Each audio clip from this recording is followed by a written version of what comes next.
बॉलीवुड के सुल्तान यानी सलमान खान को दहशतगर्द यानी आतंकी करार दे दिया गया है। बाकायदा उनका नाम टेररिस्ट की लिस्ट में डाल दिया गया है। ये कारनामा पाकिस्तान की हुकूमत ने किया है। रिपोर्ट्स जो आई हैं उनके मुताबिक मैं आपको खबरें सुनाने जा रहा हूं कि इस्लामाबाद से ये बड़ी खबर है कि पाकिस्तान के लिए बॉलीवुड स्टार सलमान खान अब से एक टेररिस्ट है। शहबाज शरीफ हुकूमत ने अपनी होम मिनिस्ट्री के नोटिफिकेशन में सलमान का नाम एंटी टेररिज्म एक्ट के 4th शेड्यूल में डाल दिया है, यानी अब उन पर कानूनी शिकंजा कसा जा सकता है। ये नोटिफिकेशन की आप तस्वीर देख रहे हैं। मामला शुरू हुआ 16-17 अक्टूबर को सऊदी अरब में हुए जॉय फोरम 2025 से, जहां सलमान खान ने कहा था ये बलूचिस्तान के लोग हैं, अफगानिस्तान के लोग हैं, पाकिस्तान के लोग हैं, सब सऊदी अरब में मेहनत से काम कर रहे हैं। यहाँ उन्होंने पाकिस्तान और बलूचिस्तान का अलग अलग नाम लिया और दोनों के आवाम को भी अलग अलग बता दिया। ये बात जो है फैल रही है। यही जुमला इस्लामाबाद के गले नहीं उतरा। पाकिस्तानी हुकूमत ने इसे पाकिस्तान की सरजमी पर हमला बताते हुए कहा कि सलमान खान ने बलूचिस्तान को पाकिस्तान से अलहदा बताया है। अब सलमान खान का नाम उसी लिस्ट में डाल दिया गया है जिसमें सस्पिशियस, दहशतगर्द और टेररिस्ट ऑर्गेनाइजेशंस के सरगना डाले जाते हैं। इस शेड्यूल में आने का मतलब है सफ़र पर पाबंदी, अकाउंट और जायदाद जब्त और हर हरकत पर निगरानी। वैसे सलमान ना तो पाकिस्तान जाते हैं और ना ही उनका वहाँ कोई अकाउंट या जायदाद है, तो ये सब बातें नहीं हो सकती उनके साथ। 26 अक्टूबर को ये खबर जोर पकड़ रही है। हालांकि 16-17 अक्टूबर को जो इवेंट सऊदी अरब में हुआ था उस दौरान 16 को ये मामला पेश आया था। 26 को ये खबर अब सोशल मीडिया पर वायरल है और मीडिया में वायरल है, इंडियन मीडिया में खास तौर से। सलमान खान की तरफ से अब तक इस मामले में कुछ नहीं कहा गया है। पाकिस्तान के अखबार तलाशी तो उस पर भी, वहाँ भी ये कोई अभी इस पर ज़्यादा बात नहीं हो रही, मगर सोशल मीडिया पर तूफान उठ गया है। कहीं पाकिस्तान के ओवर रिएक्शन पर तंज हो रहे हैं तो कहीं सलमान खान की जुबानी गलती पर बहस हो रही है। आज़ाद बोल इंडिया का सवाल यह है कि क्या एक लफ्ज़ ने दोनों मुल्कों की सियासत में आग का शोला भड़का दिया है? बताइएगा। मैं आपको वो तस्वीरें भी दिखाने जा रहा हूँ और वो क्लिप भी सलमान की, लेकिन साथ ही गज़ा से भी अभी खबरें हैं कि गज़ा में 4 ग्रुप्स हमास के ख़िलाफ़ एक्टिव हो गए हैं और पूरी मदद इसराइल से मिलने का दावा किया जा रहा है। और इसकी कहानी क्या है वो मैं आगे आपको समझाऊंगा।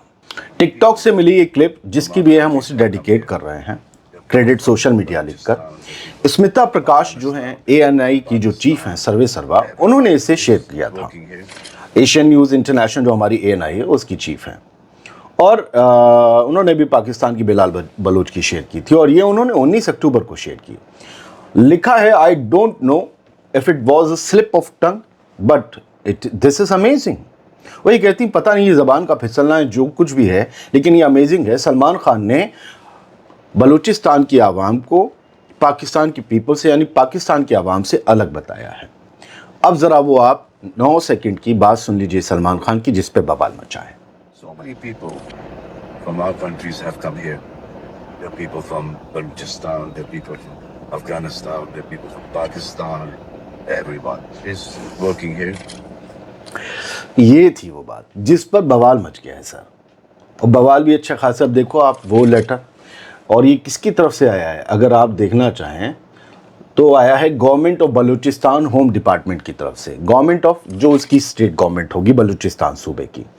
16 अक्टूबर को ही ये जारी हो गया था, यानी सलमान खान की क्लिप सामने आते ही। और नाम क्या है सलमान खान का, जिन्हें नहीं पता तो अब्दुल राशिद सलीम सलमान खान अलियास यानी कि उर्फ सलमान खान, इनके ख़िलाफ़ ये इस धारा में ये सारे केस जो है आज़ाद बलूचिस्तान फैसिलिटेटर रीज़न जो है वो ये दिया गया है। तो इनके ख़िलाफ़ ये अब बयान आ गया। अब हम आते हैं गज़ा। सलमान खान की खबर इतनी, इस पर क्या शुरू शरवा जाना, खबर हमने खबर की तरह आप तक पहुँचा दी। तो सलमान अब पाकिस्तान की नज़र में एक टेररिस्ट है। क्या कहती है गवर्नमेंट? अब इस खबर के फैलने के बाद उसका इंतज़ार है पाकिस्तान की गवर्नमेंट, और इंडिया की गवर्नमेंट क्या कहती है वो बताएंगे आपको बाद में जब भी ये रिएक्शंस आ जाते हैं। फ़िलहाल गज़ा की खबर पर आते हैं और गज़ा की खबर में पहले ये हेडलाइन पढ़ना ज़रूरी है।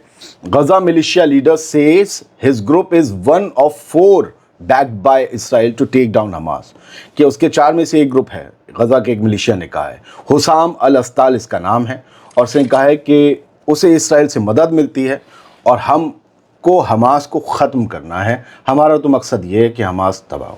اب اس پوری خبر کو میں آپ کی زبان میں سمجھا دے رہا ہوں. یہ غزہ کا نیا پروجیکٹ ہے بھائی صاحب اسرائیل کی طرف سے.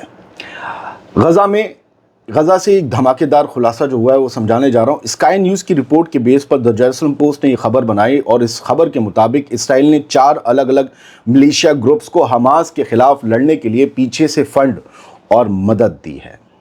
اسکائی نیوز بتا رہا ہے اسرائیل کے اس منصوبے کے بارے میں. سب سے نیا نام 4 گروپس میں جو سامنے آیا ہے, سب سے نیا نام وہ ہے حسام الاسطل کا, جو ان چاروں میں ایک گروہ کا سرگنا ہے, ایک گروپ کا چیف یہ بھی ہے اسطل. اسطل نے خود کہا ہے, تبھی خبر بنی ہے, اسطل نے کہا کہ ہم سب ایک ہی مشن پر ہیں, حماس کو ہٹا کر نیا نظام قائم کرنا. یہ ہے پروجیکٹ نیو غزہ. اس نے بتایا مطلب جو کام IDF نہیں کر پائی وہ IDF فلسطینیوں کے ذریعے ہی, غزہ کے لوگوں کے ذریعے ہی نئے گروپس بنوا کر حماس کے خلاف وہ کام کرنا چاہتی ہے. اس اسطل نے, حسام الاسطل نے بتایا کہ ملیشیا لیڈر یاسر ابو شباب بھی اس پلان میں شامل ہے, جو دوسرے گروپ کا جس کا نام بہت وائرل ہوتا ہے. ابو شباب جو پہلے فلسطینی اتھارٹی کی سیکیورٹی میں تھا, اس نے پہلے تو اسرائیلی مدد سے انکار کیا تھا, مگر بعد میں کہا کہ ہم یہودی ریاست یعنی اسرائیل کے ساتھ کام کرنے کے لیے کھلے ہیں, پر کوئی بندش نہیں ہے. انہی لوگوں پر جب فائرنگ ہو رہی تھی تو بتایا گیا, کہا گیا, دعویٰ کیا گیا کہ اسرائیلی فوج بچانے گئی تو دونوں کے بیچ, حماس کے بیچ, ان کے بیچ گولی چلی تو اس میں 2 اسرائیلی فوجی مارے گئے.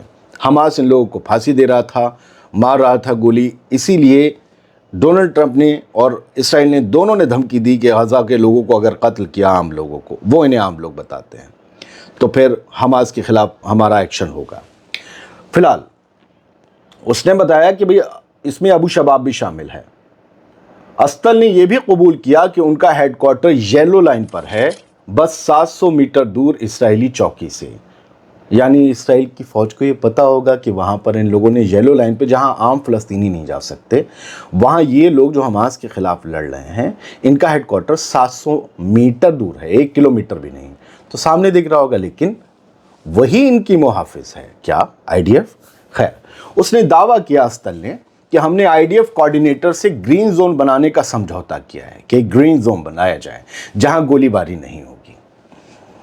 اسکائی نیوز کے ویڈیو میں دکھا کہ اسطل کے گروہ کی گاڑی پر ہبرو میں لکھے الفاظ کھرچے گئے تھے, یعنی یہ نہ لگے کہ ان لوگوں کو یہ گاڑی اسرائیل کی طرف سے ملی ہے. ہبرو میں لکھے الفاظ کھرچے گئے تھے.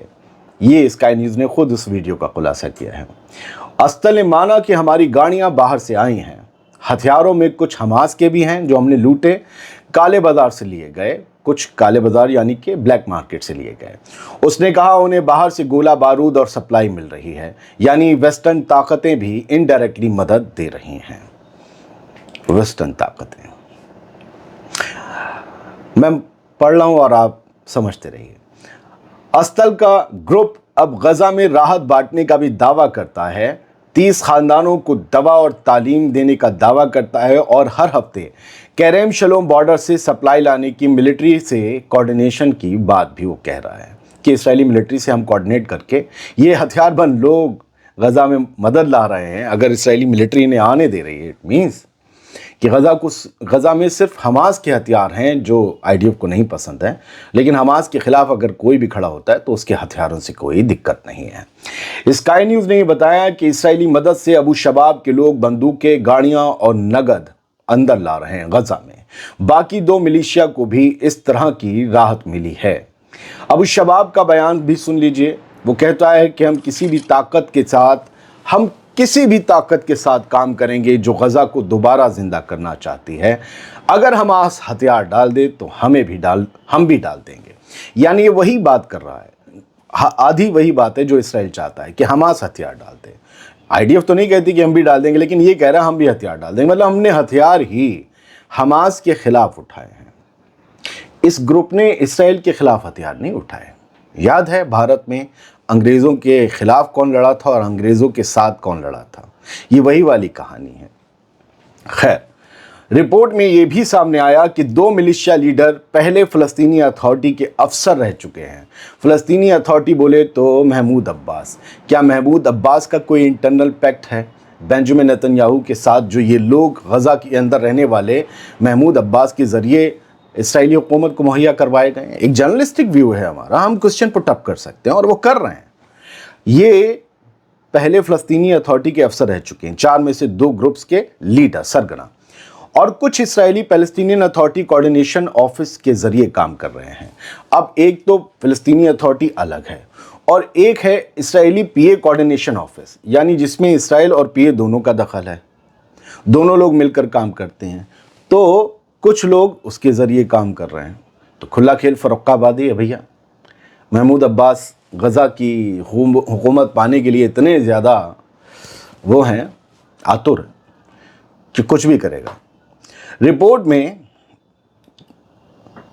में ये भी कहा गया है कि हाँ, फ़लस्तीनी अथॉरिटी के अफसर हैं और मिलकर काम कर रहे हैं, उन्हें हमास को हटाना है, हमास को निहत्था करवाना है। खैर, हमारा सवाल ये है कि गज़ा की रेत में अब नई लड़ाई की एक लकीर खींच दी गई है।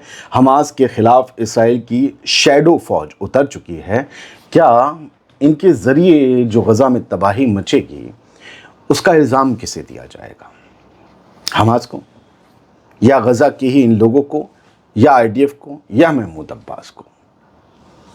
बड़ा गड़बड़ है सर। ये खबर जो है वो कुछ न्यूज़ नेटवर्क ने भी आज शेयर की है, जिसका फोटो आप बीच में देख रहे होंगे। इसराइल रन्स 4 मिलिशिया इन गज़ा। ये हालात हैं आज का सर। खैर, बहुत बहुत शुक्रिया। सलामत रहिए, खुश रहिए।